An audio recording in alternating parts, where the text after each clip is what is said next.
Hi, brothers and sisters. How are you doing today? It's Friday night. Yes, it's nice to have the weekend in front of us. So, I'm Michelle, and I'm going to be reading from Jim Stevens' book that he wrote. It took him 9 years to write this. It's called 101 Proofs for God. It has incredible pictures on the inside and out. And just the things that he speaks about are not only fascinating, but they really prove, they really show that there's a loving Father that is aware of our situation. Okay. All right. I'm going to be reading proof number 88, and it's called The Waggle Dance of Honeybees. I think you are probably familiar with the game of charades where one person tries to act out a phrase while other members of his or her team try to guess the meaning. Let's suppose that the message you are given to act out is the exact location of tonight's dinner for your team. It so happens the dinner is a couple of miles away. Remember, you cannot speak and you cannot write. It's pretty important that you can convey this information, or you might all go hungry and eventually die. Oh, and just to make it a little more tricky, let's just say that we shrink your communication ability down to the level of a honeybee, and similarly for those receiving the message. Sounds really, really difficult, right? Well, just how do bees do it successfully all the time? Please go to the footnoted reference and watch this National Geographic video. It's less than 2 minutes to see a great summation of how they accomplish it. As you might have guessed from the title, they do a little dance. The theory of evolution might say that given millions of years and thousands of generations, the precise method to communicate where the food is located had to A, accidentally get acted out one day by one honeybee in some way that was B, correctly understood by another bee. The second one who understood the message, C, flew off in the right direction, and D, to the right distance and found food. Somehow this accidental communication of information, E, was passed on to other bees in the hive and then passed on to the next generation, and ultimately G, to all honeybees in the world. Wow. I'm having a little trouble imagining that this could happen. Sarcasm intended. Around 40 years ago, a scientist named Karl von Frisch, a professor of zoology at the University of Munich in Germany, discovered the communication technique of honeybees. He set up a very ingenious experiment. He created 2 honeybee feeders and set them in totally different directions and distances from the hive. Then, when bees eventually arrived at the feeders, he painted little spots on them so he knew which ones visited that feeder. He was able to film their actions inside the hive. What? That is when he discovered what has been named the honeybee waggle dance. He was later given the Nobel Peace Prize for Medicine in 1973 for his work. Wikipedia says, waggle dance is a term used in beekeeping and ethology for a particular figure 8 dance of the honeybee. By performing this dance, successful foragers can share with other members of the colony information about the direction and distance to patches of flowers yielding nectar and pollen, to water sources, or to new nest site locations. Wow. Von Frisch discovered that the honeybee will do a short wiggling dance in a straight line, then stop wiggling. It will swing around to the right and circle back to its original starting point for the dance, and then do it all over again. However, the second time, when it gets to the end, it will swing around to the left and circle back to the beginning point. Wow, how is this possible? Von Frisch was able to determine that the precise axis the bee is traveling during the dance section tells the other bees the direction to fly in. He also discovered that the number of waggles during the dance was communicating the distance that they should fly. The number of waggles tells them how far to fly. Wow. While running the straight line course of the dance, the bee's body, especially the abdomen, wags vigorously from side to side. This vibration of the body produces a tail wagging motion. At the same time, the bee emits a buzzing sound produced by wing beats at a low audio frequency of 250 to 300 hertz, or cycles per second. But it is much more amazing than you might first think, although this is totally amazing already. The beehive is usually built vertically.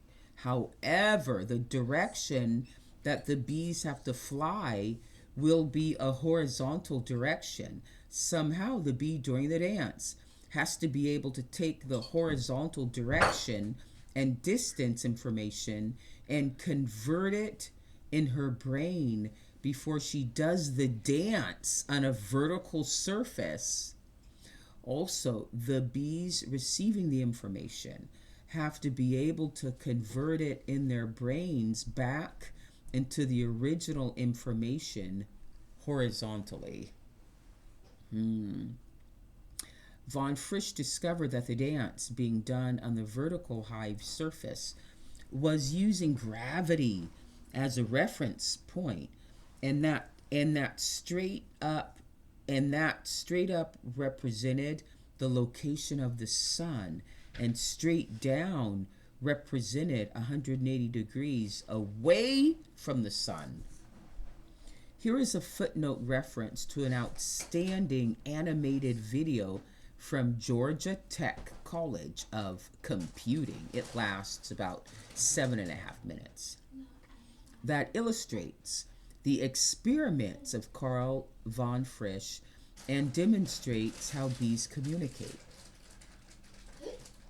If the axis of the waggle dance was 30 degrees off of the vertical to the right, then the other bees were able to understand that they should take the position of the sun and then fly exactly 30 degrees to the right.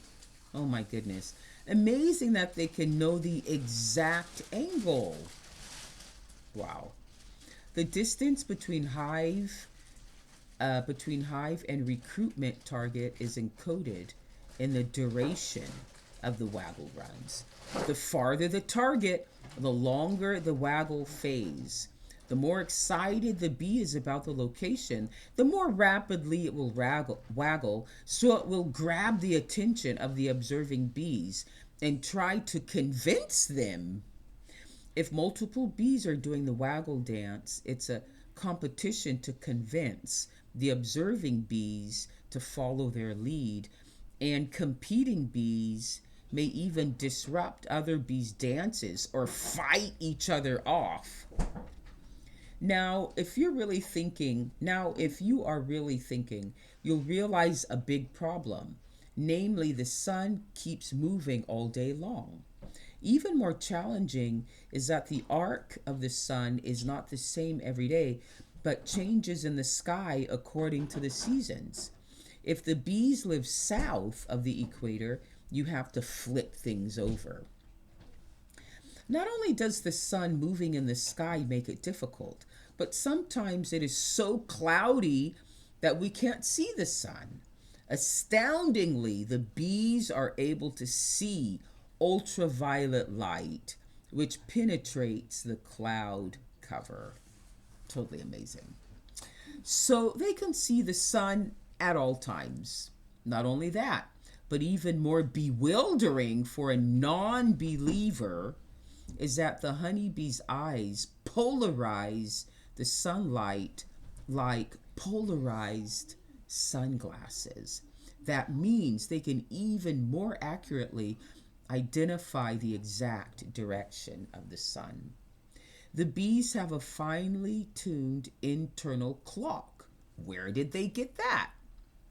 So a dancing bee who has been in the darkness of the nest for a while somehow calculates where the sun is going to be when their fellow bees head off from the hive.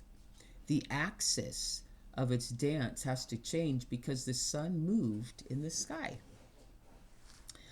Not only that, of course, but those leaving the hive are going to be continually calculating changes to the direction they should fly according to the amount of time that has elapsed and the change in position of the sun. Here is another video. This one is loaded with film footage of bees at work and what their eyes are really seeing. Wow. The bee also communicates a second very important piece of information: the distance to fly to get to the food source. This is done by either the number of waggles or the length of time waggling. Researchers now estimate that 1 second of waggling equals 1 kilometer of distance. If the food source is close, there is no wiggling at all, but just a circling around motion. While several variables of the waggle dance relate to distance, such as dance tempo or the duration of buzzing sounds, the duration of the straight run portion of the dance, measured in seconds, is the simplest and most reliable indicator of distance. As the distance to the food source increases, the duration of the waggling portion of the dance, the waggle run, also increases. The relationship is roughly linear.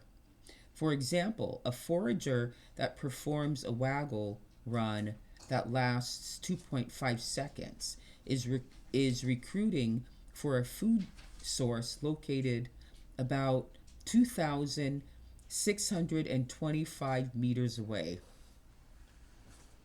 But note that scientists have observed that if there is a strong headwind coming from the direction of the food source, the bee will have to fly a longer time to reach the destination.